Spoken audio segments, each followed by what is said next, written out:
Second law of thermodynamics. इसके अंदर क्या होगा उसको समझते हैं। सेकेंड लॉ के अंदर हम डिवाइसेस को बनाएं। तो यहाँ पे दो लोग थे, दो डिवाइस बनाएंगे। पहला था, पहले को हम कहते हैं प्लैंक स्टेटमेंट। पहले जो थे बेटा वो प्लैंक थे जिन्होंने डिवाइस के बारे में बात करी और उसने बड़ी प्रैक्टिकल सी बात की जिसको हमें समझते हैं। प्लैंक का ये कहना था कि देखो ये तो बात सही है कि हमने आइसोथर्मल में दिखाया था कि delta Q is equal to delta U plus delta W. अगर टेम्परेचर कांस्टेंट होता है तो डेल्टा यू की वैल्यू 0 होती है और सारी की सारी हीट मॉडर्न में कन्वर्ट होती है। लेकिन ये भी तो कहा गया था कि वो प्रोसेस बहुत स्लो होता है। बहुत स्लो का मतलब क्या है उसको समझते हैं। जैसे मान लो कोई बच्चा है एक्स या कोई बच्चा बेटा, उसके घर वाले चाहते हैं कि वो डॉक्टर या इंजीनियर 2-3 साल में बन जाए या फॉर ए गिवन टाइम में बने। ये थोड़ी कि बुढ़ापे तक पढ़ करके बेटा और जब कब्र में पैर लटके हो तो मेडिकल क्वालिफाई करके बोले देखो मैंने सपना पूरा कर दिया। इसको तो नहीं कहते। This is extreme slow process. ऐसे प्रोसेस को कोई कंटेन नहीं करना चाहता। इसलिए आइसोथर्मल प्रोसेस प्रैक्टिकली हम इसे कोई मशीन नहीं बना सकते। हम थ्योरेटिकली सोच सकते हैं बट प्रैक्टिकली कोई मशीन नहीं बना सकते। ये फर्क है। तो प्लैंक ने इसी चीज को आगे बढ़ाया और प्लैंक ने कहा बेटा यार क्योंकि मशीन जो होती है वो हमेशा दो डिफरेंट टेम्परेचर के बीच में काम करती है। एक टेम्परेचर पे कोई मशीन नहीं काम करता। इसीलिए आइसोथर्मल प्रोसेस से कोई मशीन नहीं बना सकती। प्लैंक ने एक बड़ी सिंपल सी बात करी।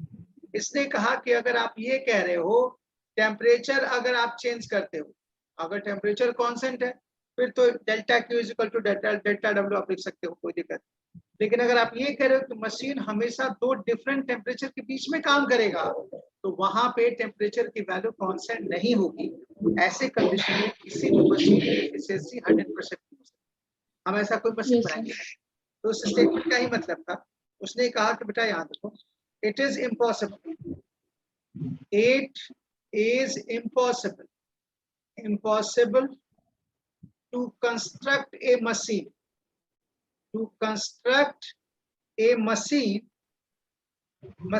which work between two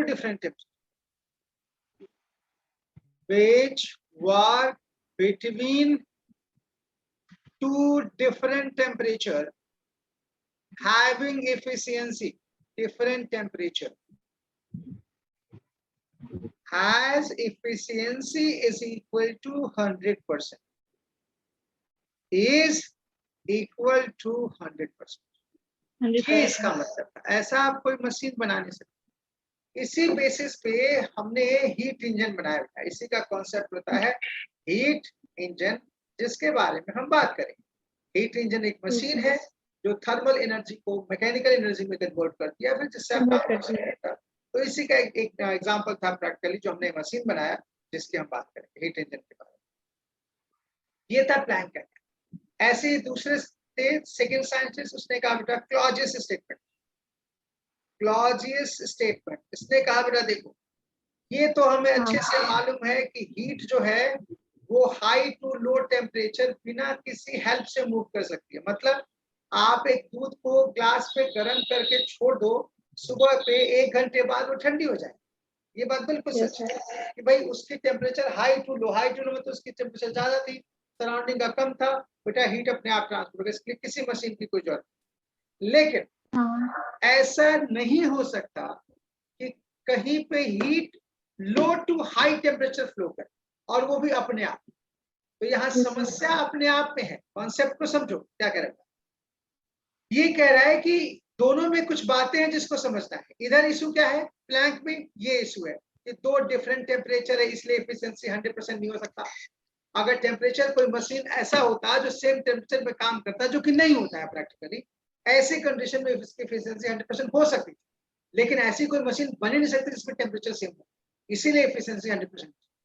वैसे यहाँ प्लैंक ने कहा कि ऐसा नहीं है कि आप हीट को लो टू हाई टेम्परेचर नहीं ट्रांसफर कर सकते, लेकिन इसके लिए आपको एक मशीन चाहिए। मतलब एक आइस को आप एयर घर में रखो वो पानी में कन्वर्ट हो जाएगा, पर वाटर धीरे धीरे गर्म होकर के रूम टेम्परेचर पे आ जाएगा। लेकिन ऐसा नहीं हो सकता कि तुम उसी कमरे में जो एक मशीन के नहीं कही जाएगी, तूने वाटर को रखा, वो धीरे धीरे अपने आप ठंडा हो गया और ठंडा ठंडा आइस में कन्वर्ट हो गया। ऐसा नहीं हो सकता। उसके लिए तुम्हें एक मशीन चाहिए, वो बनेगा, पर उसके लिए मशीन चाहिए जिसको हम कहते हैं हीट पंप या रेफ्रिजरेटर। तो इसका स्टेटमेंट ये था, यहाँ देखो It is impossible to transfer a heat. It is impossible to transfer a heat from low to high temperature. From low to high temperature, यहाँ पे लो से हाई जाना है, without any external agent, without any external agent, या बिना किसी machine के आप ऐसा नहीं सोच सकते या ऐसा नहीं कर सकते। ये इसका विदाउट एनी एक्सटर्नल एजेंट मतलब आपको जो मशीन होगी बेटा वो हमें चाहिए जो कि विदाउट एनी एक्सटर्नल एजेंट, बिना किसी मशीन के आप हीट को एक पॉइंट से दूसरे point low to high transfer नहीं कर सकते। इसी का एग्जांपल होता है हीट पंप, इसको कहते हैं हीट पंप कहो या फिर रेफ्रिजरेटर। बस दोनों में रेफ्रिजरेटर जिसको हम फ्रीज कहते हैं। हीट पंप क्या होता है सर? जो फ्रीज होता है उसको हीट पंप भी तो कहते हैं, रेफ्रिजरेटर इसको कहते हैं, ठीक है। अच्छा। तो हीट इंजन जिससे बाकी सारे मशीन काम करते हैं बेटा, और इसका रेसिप्रोकल यानी कि उल्टा जो अपोजिट डायरेक्शन वाले कहते हैं बेटा हीट पंप। हीट इंजन में हीट देना होता है, पंप का मतलब है आउट बाहर निकालना, हीट पंप से हीट लेना होता है, ये फर्क है। तो आप ये दोनों डिवाइस जो है किस इन्हीं दोनों पे काम करता है, प्लैंक और क्लॉजेस पे, और ये सेकंड लॉ की एप्लीकेशन। इसको लिखिए फिर Yes, हम लोग हीट पंप हीट इंजन की बात करते हैं पहले। अब एक एक करके काम। हीट इंजन इसकी बात कर ली जाए जरा, ये क्या होता है। तो एक मशीन है बेटा, it is a machine which convert heat energy into mechanical energy, इसमें बेटा ये कन्वर्ट करता है मैकेनिकल एनर्जी। ये रहा। अब देखिए जितने भी मशीन मूविंग है, कार ट्रक जो भी तुम देखते हो मैकेन जो उसमें सब में हीट पहले कन्वर्ट होता है। जैसे पेट्रोल जलेगा वो हीट प्रोड्यूस कर तो बाइक चलेगी। कार के अंदर जो एक चैम्बर बनाई जाती है जहां पे फर्नेस होता है, पहले जो था उसके पहले कोयले वाले इंजन चलते थे, स्टीम इंजन जो होती है उसको स्टीम इंजन कहते थे, वो एक हीट इंजन का सिंपल सा एग्जांपल। तो उतनी बड़ी अगर तूने देखा हो स्टीम वाले इंजन, तो उतनी बड़ी चीजों में क्या होता था, सबसे बड़ा फर्नेस होता था। फर्नेस जहाँ पे कंटिन्यूसली हम हीट सप्लाई करते थे, और हीट सप्लाई करके वहां पे कोयले डालते रहो, आग जलती रहेगी, टेम्परेचर मेंटेन करके रखो, टेम्परेचर कम नहीं होना चाहिए, ये इसका मतलब है। उसको हमने कहा सोर्स। और वहां पे उसके बाद हम उसके ऊपर से वाटर पास करते थे बेटा, वाटर स्टीम में कन्वर्ट होता था, उससे हीट निकालते थे, वो पिस्टन को प्रेस करता था बेटा, उससे पिस्टन मूव करना शुरू करता बेटा, आगे गाड़ी चलनी शुरू। हर जगह यही काम चलता है। तो यहाँ पे उसमें क्या क्या है, तो उस चैम्बर को, हर डिवाइस में 3 चीजें, चैम्बर्स को हम कहते हैं सोर्स। अब हम यहाँ पे अगर कंपोनेंट की बात करें तो देखो सबसे पहले क्या होगा और उसकी क्राइटेरिया क्या होगा। पहले होता है सोर्स। yes, सोर्स वो होता है, अगर आप ये सोर्स है, आपको सोर्स कैसे पता लगाएंगे सर, सोर्स का सिग्निफिकेंस क्या है, तो हम कहेंगे एक ऐसी डिवाइस है, एक ऐसा सिस्टम जिसके स्पेसिफिक हीट की वैल्यू इनफाइनाइट। मतलब सोर्स एक ऐसा होता है जिसका स्पेसिफिक हीट की वैल्यू, यहाँ देखो मैं इधर दिखा दूं, इसकी एस जो होता है, एस मतलब specific heat, specific heat of source हमेशा इंफिनिटी होना चाहिए। सोर्स इज इनफाइनाइट, मतलब इससे हम चाहे जितना भी हीट ले लें, अच्छा सोर्स वही है जिसमें हीट की कभी कमी ना हो। जैसे तुम्हारे लिए तुम्हारे पापा, तुम क्या उम्मीद करते हैं, अच्छे पापा की पहचान क्या है कि तुमसे जितना चाहे उतने पैसे ले ले, फिर भी पापा के चेहरे पे कोई सिकन ना हो, ये अच्छे पापा की पहचान। समझ में आ गई बात, ये होता है सोर्स। तो सोर्स का काम है हीट इंजन में हीट को सप्लाई करना। उसके बाद से होता है वर्किंग सब्सटेंस, यहाँ पे जो वर्क को परफॉर्म करता है। अब जब भी कोई सिस्टम को हीट देंगे तो काम तो करना पड़ेगा ना, ये है वर्किंग सब्सटेंस। और जो बचा हुआ हीट होता है बेटा सब्सटेंस, उसको हम क्या करते हैं, ट्रांसफर करते हैं, यहाँ दिख रहा है, उसको हम ट्रांसफर करते हैं, ये रहा बेटा, इसको कहते हैं सिंक। सिंक का भी कुछ वैसा ही कैरेक्टरिस्टिक, सिंक का मतलब भी यही होता है, स्पेसिफिक हीट की वैल्यू जो होती है इसकी इंफिनिटी होती है, हीट इनफाइनाइट होता है।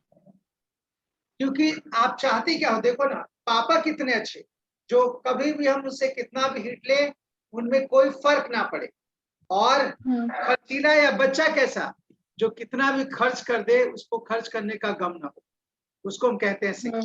तुमने अभी तक बचपन से या बचपन छोड़ पिछले 2 साल से कितने रुपए खर्च किए हैं, मम्मी ने कहा कि चल मुझे कैलकुलेट करके बता, तो बता पाएगी नहीं। इसको कहते हैं इनफाइनाइट, एस की वैल्यू बोलेंगे मम्मी मुझे भी पता नहीं, बस खर्च किए होंगे।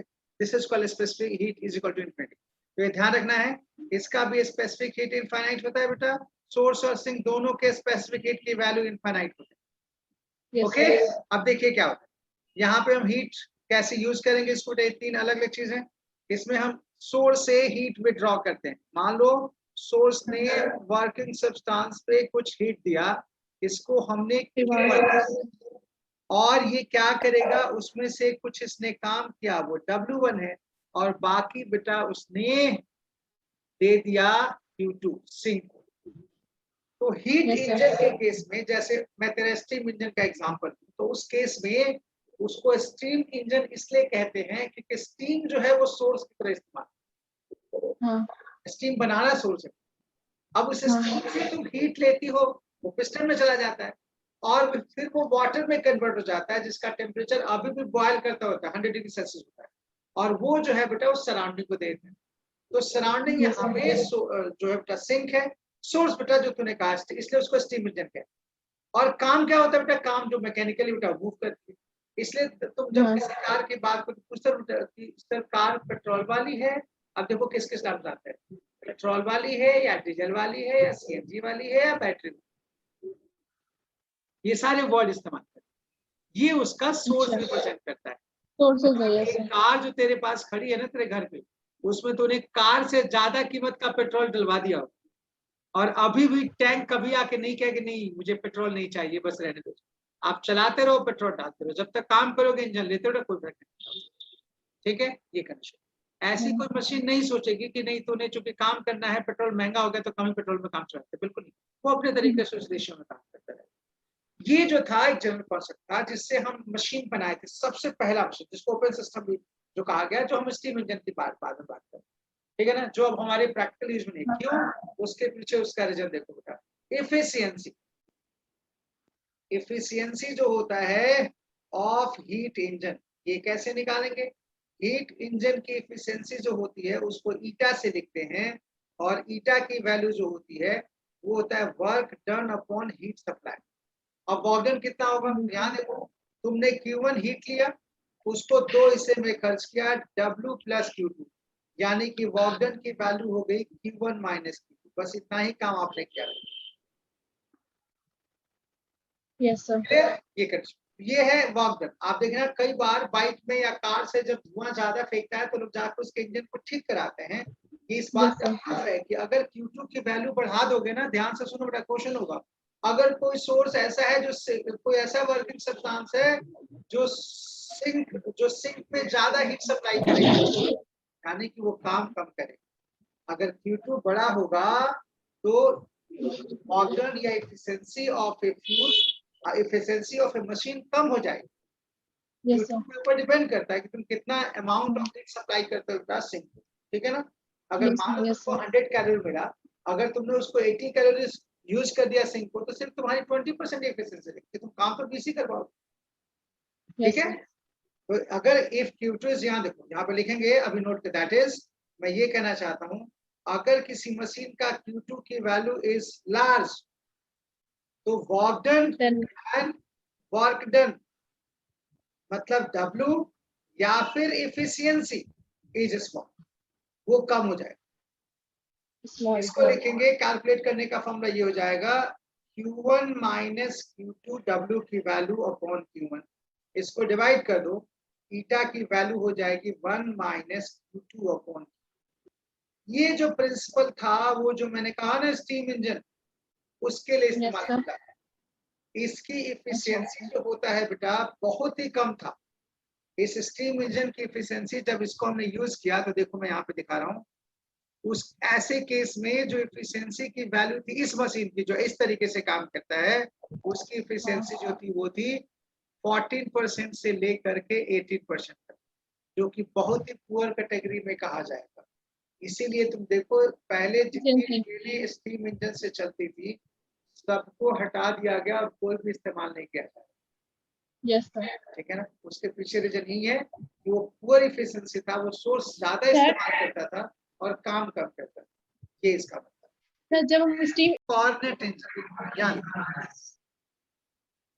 कॉर्नेट साइकिल, ये बात सच है कि किसी मशीन की इफिशिएंसी 100% नहीं हो सकती, क्योंकि मशीन सेम टेम्परेचर पे काम नहीं करता। ध्यान से सुनो मैंने क्या कहा, क्योंकि मशीन हमेशा 2 डिफरेंट टेम्परेचर पे काम करता है। अगर सेम टेम्परेचर पे काम करता तो एफिशिएंसी 100% होती, लेकिन ऐसा संभव नहीं है। ठीक है ना, इसीलिए हमने एक प्रैक्टिकल आइडियल मशीन बनाने की कोशिश की। ध्यान से सुनो मैंने क्या बोला, practical ideal machine. Carnot cycle उसी के तरफ एक बढ़ता हुआ कदम है। हमने एक साइकिल देखा कि एक सिस्टम को कैसे काम करना चाहिए, what is the correct way to work the system. तो हमने पाया कि उसमें 4 प्रोसेस होना चाहिए। अगर किसी सिस्टम में 4 प्रोसेस है तो वो सिस्टम हमारे लिए बेहतर है। तो हमने ये ऑब्जर्व किया कि बेहतर वो है जो कॉर्नेट साइकिल, साइकिल का मतलब होता है एक सीरीज जो साइक्लिक प्रोसेस में काम करे, क्योंकि हमें पता है कि साइक्लिक प्रोसेस में इंटरनल एनर्जी में कांस्टेंट रहता है, चेंज इन इंटरनल एनर्जी 0 होती है, और वैसे केस में जो हीट सप्लाई होता है वो वर्क डन में कन्वर्ट होता है। तो इसीलिए हमने क्या किया, यहाँ देखो हमने एक साइकिल बनाई, उसको कहा गया कोऑर्डिनेट साइकिल। देखिए कैसे बनेगा। पहला, हमने एक सिस्टम में पहला प्रोसेस रखा जिसको हमने कहा आइसोथर्मल। आइसोथर्मल का मतलब होता है जहां पे टेम्परेचर T1 है और हमने इस प्रोसेस में जो हीट लिया उसको Q1 कहा गया। मतलब जो सोर्स से हम हीट लेते हैं बेटा, पहले हम आइसोथर्मल की बात करते हैं। उसके बाद से हमने अगले स्टेप में इसको फिर एक्सपेंड किया और इसको कहा हमने एडियाबेटिक। यहाँ से आता है, ये जो प्रोसेस था एडियाबेटिक था। उसके बाद से हमने इसको कंप्रेस किया वापस। उसके बाद फिर हमने इसको कंप्रेस किया और हमने कहा बेटा इस कंप्रेशन को ऐसे दिखाया गया, ये है आपका आइसोथर्मल। और फिर हमने इसको बेटा वापस कंप्रेस किया और यहाँ पे हमें हीट मिला, ये Q1 लिया था, ये Q2 हमने वापस किया। यहाँ पे टेम्परेचर T2 था। और उसके बाद से जो है बेटा जो नेक्स्ट वापस प्रोसेस थी वो ये था जिसको हमने कहा एडियाबेटिक कंप्रेशन, जिसको हम ऐसे दिखा सकते हैं।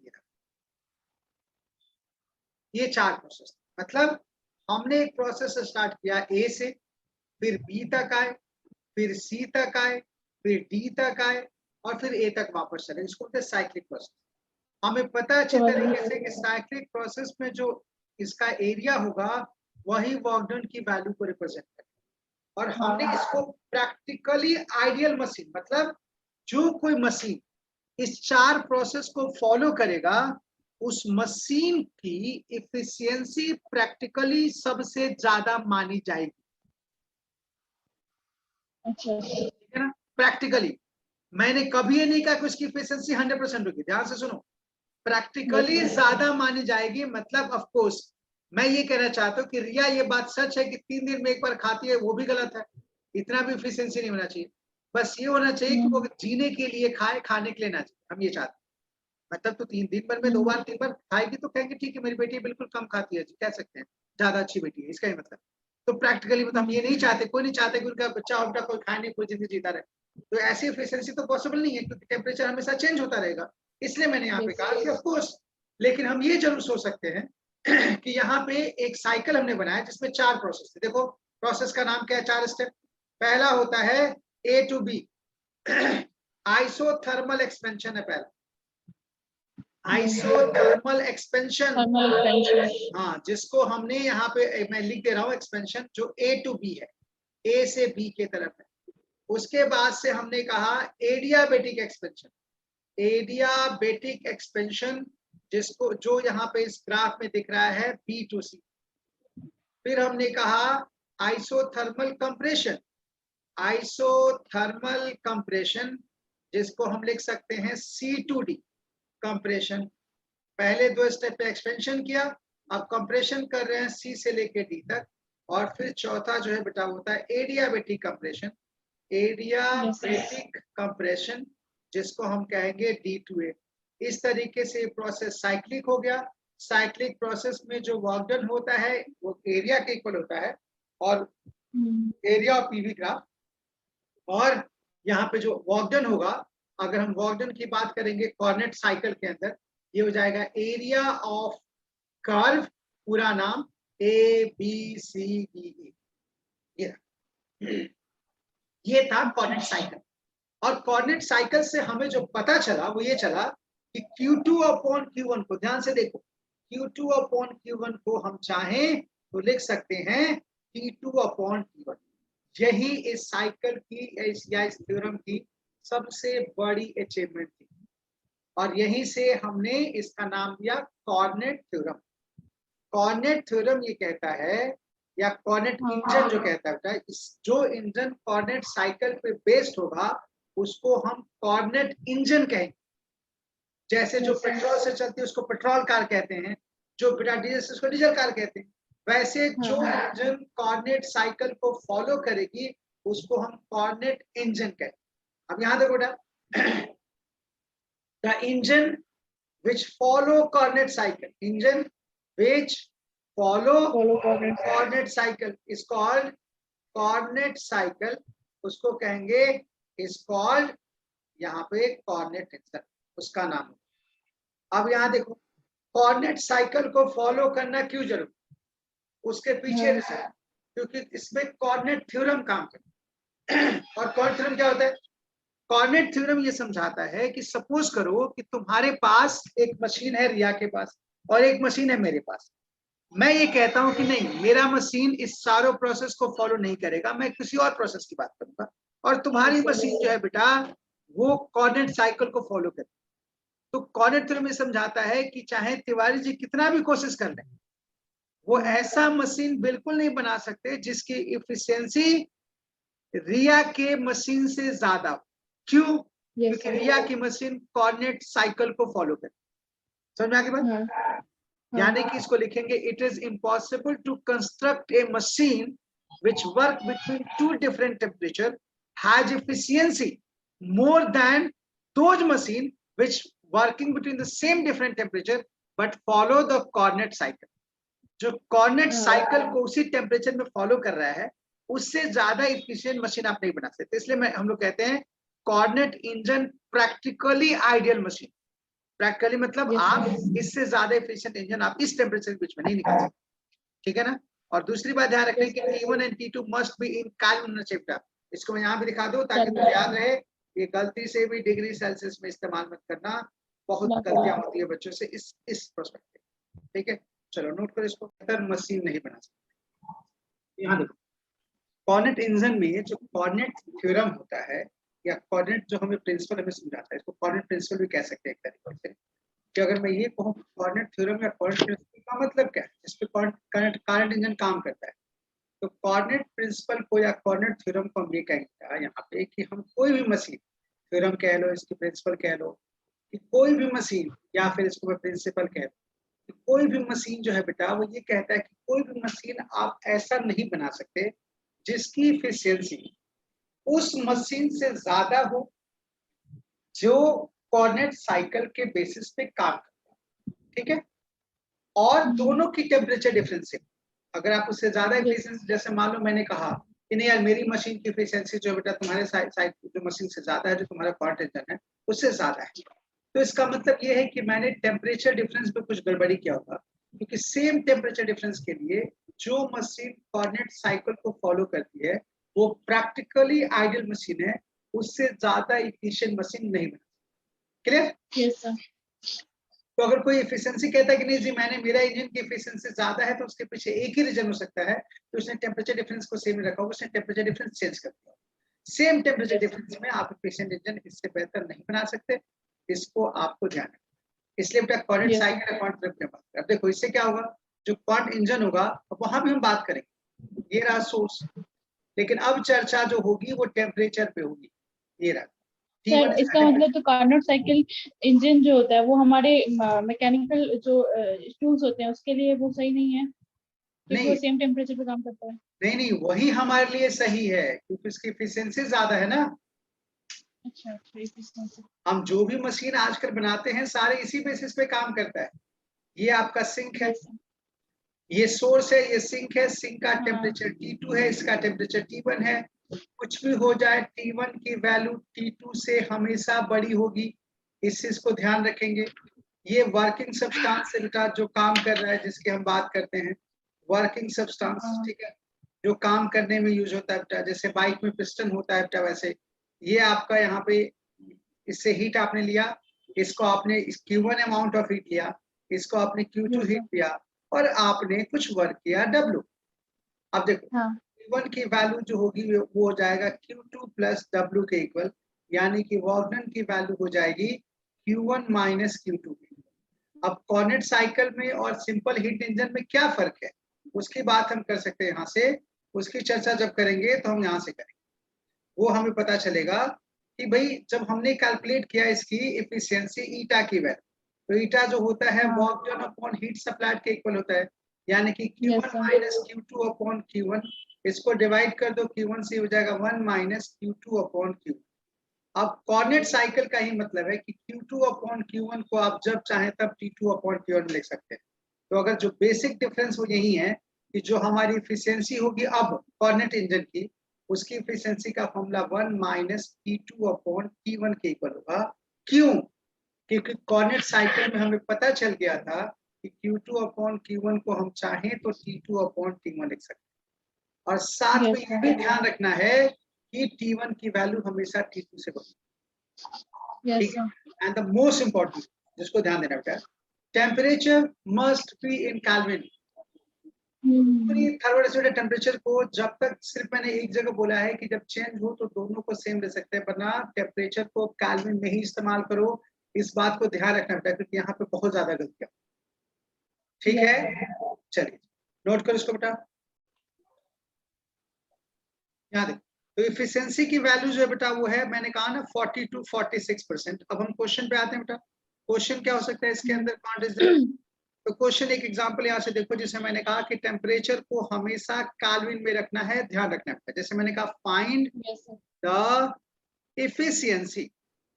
efficiency of a machine या of a heat engine which work between which engine, या एक ऐसी मशीन है बेटा जिसकी हम बात करें heat engine which work between 0 degree Celsius and 100 degree Celsius, ये मैंने लिखा। तो सबसे पहले इस Yes, sir. बात को ध्यान रखना है कि जब भी हीट इंजन में दो टेम्परेचर दे रखा हो, सोर्स की टेम्परेचर हमेशा सिंक से ज्यादा होगी। मैंने अभी दिखाया था पीछे वाली शीट में कि T1 must be greater than T2। Source की टेम्परेचर कभी सिंक से कम नहीं हो सकता, इवन इसके इक्वल भी नहीं हो सकता। इसलिए यहाँ पे सिंक ये है, सोर्स ये है। तो T1 की मतलब टेम्परेचर ऑफ सोर्स था 100 डिग्री सेल्सियस है, उसको तुरंत केल्विन में कन्वर्ट करो, ये हो जाएगा 373 केल्विन। T2 की वैल्यू बेटा 0 डिग्री सेल्सियस है, इसको तुरंत केल्विन में कन्वर्ट करो, ये हो जाएगा 273। तो ऐसे क्वेश्चन में गलती तभी होगी जब आप टेम्परेचर को कन्वर्ट नहीं करेंगे केल्विन। इफिशियंसी का formula 1 minus T2 upon T1, value रख दो बेटा 1 माइनस 273 अपॉन, इसको लिखेंगे हम नीचे 373, सॉल्व कर दो इसको। इफिशियंसी की वैल्यू हो जाएगी ईटा इज इक्वल टू ऊपर 100 नीचे 373, ये इसकी इफिशियंसी की वैल्यू होगी। अगर परसेंटेज में चाहिए तो 100 से मल्टीप्लाई कर लो, तो ये परसेंटेज में निकल जाएगा, वरना यहाँ से बात कर, ठीक है। तो ईटा की वैल्यू जो होती है हमेशा 1 से कम होती है, परसेंटेज में इसकी वैल्यू 100% से कम होती है। बाकी आप यहाँ पे सॉल्व करेंगे तो इसकी वैल्यू आ जाएगी अप्रॉक्सीमेट 0.2 समथिंग या 20 समथिंग कुछ परसेंटेज के आसपास। ओके, वो आप काम कर सकते हैं। तो आप इसकी कैलकुलेशन करके देख लो, इसका जो आंसर आएगा बेटा उससे आप उसकी परसेंटेज कैलकुलेट कर सकते हैं। efficiency. हाँ, यहाँ पे Efficiency मतलब theta. 26.8% इसके आंसर है, ये हो जाएगा ईटा की वैल्यू Efficiency निकालने मतलब 1.32 minus T1. 26.8%। तो बस इसमें यही ध्यान रखना है बेटा कि जब भी आप हीट इंजन के क्वेश्चंस करेंगे, temperature must be in kelvin, ध्यान रखना है इसमें। हीट पंप या फिर रेफ्रिजरेटर, पंप तीसरा या वन फिर रेफ्रिजरेटर, जिसको आप फ्रीज कहते हैं बेटा, उसकी बात करें, वो सब्सटेंस से हीट को ऑब्जर्व करता है। तो उसका जो है देखो, वहां पे जो सोर्स है ना, सराउंडिंग सोर्स की तरह काम करता है और हीट इंजन में सराउंडिंग सिंक की तरह काम करता है। फर्क है दोनों, मतलब उल्टी चीज होती है यहाँ पे, सारे साइन उल्टे होंगे। यहाँ पे ये वर्किंग सब्सटेंस है, इसके ऊपर काम करते हैं बेटा वर्किंग सब्सटेंस। तो इसके लिए हम क्या करेंगे, ये सिंक है और अभी भी टेम्परेचर ऑफ सिंक की वैल्यू, इस बात को ध्यान रखना है, टेम्परेचर ऑफ सोर्स ज्यादा होगा, टेम्परेचर ऑफ सिंक कम होगा, ये कभी नहीं बदलेगा। मतलब T1 की वैल्यू हमेशा T2 से बड़ी। तो वर्क कैसे करता है, यहाँ देखो बेटा, आप सिंक से कुछ हीट लेते हैं, से Q2 अमाउंट ऑफ हीट हमने लिया, वर्किंग सब्सटेंस से हमने वर्क W किया, और जो सारा हीट है बेटा वो हमने सोर्स को दे दिया, ये हो गया Q, ये हो गया सोर्स। सोर्स की टेम्परेचर T1 है, इसकी T2 है बेटा, इसको हीट हमने Q1 दिया। तो यहाँ पे क्या है, Q2 heat taken from sink, heat taken from sink. पीछे लिखा था हमने हीट इंजन में हीट गिवन टू सिंक, इस बार हम सिंक से हीट ले रहे हैं। Q1 जो है बेटा हीट गिवन टू सोर्स, अभी तक हमने सोर्स से हीट लिया था, अब हम सोर्स को हीट दे रहे हैं रेफ्रिजरेटर में, सब उल्टा हो रहा है। और W जो है बेटा वर्क डन है। तो आप यहाँ पे कह सकते हैं, यहाँ इक्वेशन लिखेंगे Q2 plus W, Q2 plus W is equal to Q1 के इक्वल, और वर्क डन की वैल्यू हो जाएगी Q1 माइनस Q। ये है work done in refrigerator calculate करने का। अब देखो इसमें इफिशियंसी नहीं होता, हीट पंप में परफॉर्मेंस चेक की जाती है, यहाँ पे इफिशियंसी नहीं होता बेटा। तो हीट पंप में हम बोलते हैं coefficient of performance, coefficient of performance निकालते हैं। परफॉर्मेंस मतलब देखो, आप जब चाहते हो रेफ्रिजरेटर खरीदने के लिए, तो आप ये नहीं पूछते हो भैया ये कितने की एवरेज देती है, आप ये पूछते हो कि इसकी परफॉर्मेंस कैसी, कंप्रेसर की परफॉर्मेंस कैसी है। और इसके लिए हमारी सोच बिल्कुल अलग होती है। मतलब वो कहता है अरे मैडम ये तो 1 लीटर पानी को तुरंत 10 मिनट के अंदर जो है बेटा वो आइस में कन्वर्ट कर देगा। आपने देखा होता है जो टीवी ऐड आती है रेफ्रिजरेटर की, सब में यही दिखाया जाता है कि आइस आइस कूल कूल, इसका ही मतलब होता है, ठीक है ना।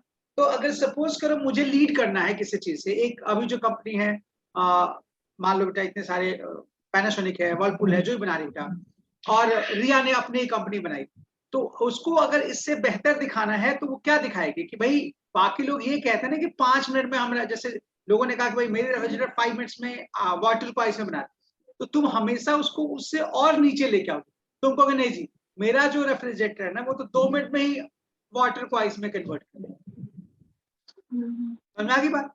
तो परफॉर्मेंस की वहां बात, परफॉर्मेंस को हम बीटा से लिखते हैं बेटा, इसका सिंबल यहाँ बीटा से होता है, जैसे वो ईटा था वो बीटा, और बीटा का मतलब होता है Q2 अपॉन W, क्योंकि किसी भी रेफ्रिजरेटर का कौन कितना बेहतर है वो उसका कंप्रेसर यानी कि सिंक डिसाइड करता है, Q2। यानी कि बीटा को हम लिखेंगे Q2 और W की वैल्यू है Q1 माइनस Q। हमें पता चल चुका है कि T2 Q2 अपॉन Q1 को हम T2 अपॉन T1 लिख सकते हैं, इसीलिए इसको टेम्परेचर में, चूंकि ये भी कॉर्नेट साइकिल पे ही काम करेगा या उसी को फॉलो करेगा, तो ये हो जाएगा T2 अपॉन T1 माइनस, ये हो गया। ये आपका कोफिशिएंट ऑफ परफॉर्मेंस, परफॉर्मेंस हो गया ऑफ रेफ्रिजरेटर। अगेन मैं कह रहा हूं हमें ये बात नहीं भूलना कि temperature must be in kelvin. मैं बेटा जो बीटा की वैल्यू यहाँ पे लिख रहा हूँ और उसको मैं अलग से लिख दे रहा हूँ, ये T1 माइनस T2, ध्यान रखना है T must be in kelvin, हमेशा केल्विन में होना चाहिए, वरना आंसर आपका गलत आएगा, इस बात को ध्यान रखें। है example, find the coefficient of performance of machine या heat pump, performance of heat pump which work between temperature लिख रहा हूं मैं -3 degree Celsius and 27 degree Celsius. ये मैंने एग्जाम्पल दिया। तो सबसे पहली बात आपको ध्यान रखना है कि सोर्स की टेम्परेचर ज्यादा होती है, सिंक की टेम्परेचर कम होती है, और सोर्स हमेशा T1 है। तो T1 की वैल्यू दे रखी है 27 डिग्री सेल्सियस, तुरंत इसको केल्विन में चेंज कीजिए आगे कुछ भी सोचने से पहले, ये रहा। और T2 -3 डिग्री सेल्सियस, उसको भी केल्विन में चेंज कीजिए 273 ऐड करके, और इसको 270 276 अच्छा 270 हो जाएगा 270 केल्विन। अब हमारे पास फॉर्मूला है beta is equal to T2 upon T1 minus T2। इसको सॉल्व करो बेटा, T2 मतलब 270, नीचे हो गया 300 माइनस 270, सॉल्व करेंगे 270 अपॉन 30, कैंसिल करेंगे, ये हो जाएगा 9। ये इसके समझ गए सर। तो आपने जो ये लिखवाया बीटा इसको कॉन्सेप्ट है। एक क्वेश्चन बनता है relation between eta and beta, relation between eta and beta, इसके बारे में बात करें, दोनों के बीच में रिलेशन बिटवीन ईटा मतलब एफिशिएंसी एंड बीटा मतलब कोफिशिएंट ऑफ परफॉर्मेंस, दोनों के बीच का रिलेशन। तो यहाँ देखो ईटा की value 1 minus T2 upon T1 और बीटा की value T2 upon T1 minus T2। आप इसको आगे बढ़ाओ, इसको ले सकते हैं 1 upon beta is equal to ऊपर T1 minus T2 upon T2, अलग अलग डिवाइड कर दो T1 अपॉन T2 माइनस 1, इसको लिख सकते हैं। यानी कि हम चाहें तो 1 अपॉन बीटा को लिख सकते हैं T1 अपॉन T2 माइनस 1, ये रहा इसकी वैल्यू। अब हमें दोनों को रिलेट करना है बेटा, तो एक काम करो इसी को आगे बढ़ा दो, इसको लिख सकते हैं T1 अपॉन T2 की वैल्यू को 1 अपॉन बीटा प्लस 1 लिख सकते हैं, ये हमारे पास वैल्यू आ गई। थोड़ा इसको और सॉल्व करेंगे तो ये हो जाएगा 1 प्लस बीटा अपॉन बीटा, मतलब T2 अपॉन T1 की वैल्यू हो जाएगी बीटा अपॉन 1 प्लस बीटा, ये इसकी वैल्यू। ये हमारे पास आ गया बीटा की वैल्यू T2 की रेशियो। देखो तब यहाँ पे आ जाओ एफिशिएंसी में, ईटा जो है क्या दे रखा है, ईटा की वैल्यू जो है वो मेंशन है कि 1 माइनस T2 अपॉन T1 होती है, तो ये वैल्यू मैं उठा के यहाँ रख दूंगा। तो eta is equal to 1 minus T2 upon T1 को लिख सकते हैं beta upon 1 plus beta. Solve कर दो इसको बेटा, ये हो जाएगा 1 plus beta minus beta upon 1 plus beta.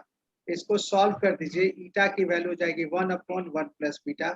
Directly exam में ये फॉर्मूला पूछा जा सकता है, ध्यान से, कि अगर बीटा दे रखा हो तो ईटा कैसे, बिल्कुल वैसे ही आपसे ये भी कोई कह सकता है बच्चा कि अगर बीटा की वैल्यू ईटा के टर्म में कैसे निकालें, तो देखो इसको लिख सकते हैं 1 प्लस बीटा को हम चाहें तो 1 अपॉन ईटा लिख सकते हैं, मतलब इसको हमने यहाँ लेके चला, चल जनरेटर ये बेटा यहाँ पे आ गया वापस, ठीक है, तो ये आ गया इसकी वैल्यू। यानी कि बीटा को आप लिख सकते हो 1 अपॉन ईटा माइनस 1, सॉल्व कर दो, बीटा की वैल्यू जाएगी 1 माइनस ईटा अपॉन ईटा। ये दोनों ही एग्जाम में क्वेश्चन पूछे जाते हैं, ध्यान रखेंगे, बीटा की वैल्यू ईटा के टर्म में, ईटा की वैल्यू बीटा के टर्म में, ये दोनों ही फॉर्मूला इंपॉर्टेंट है, ठीक है ना, दोनों एग्जाम में पूछे गए, ये भी और ठीक है। ये रिलेशन है ईटा और बीटा के बीच में, ऐसे क्वेश्चन आते हैं डायरेक्टली एग्जाम में, इसको ध्यान रखेंगे, इसलिए इसको अलग से नोट करके ध्यान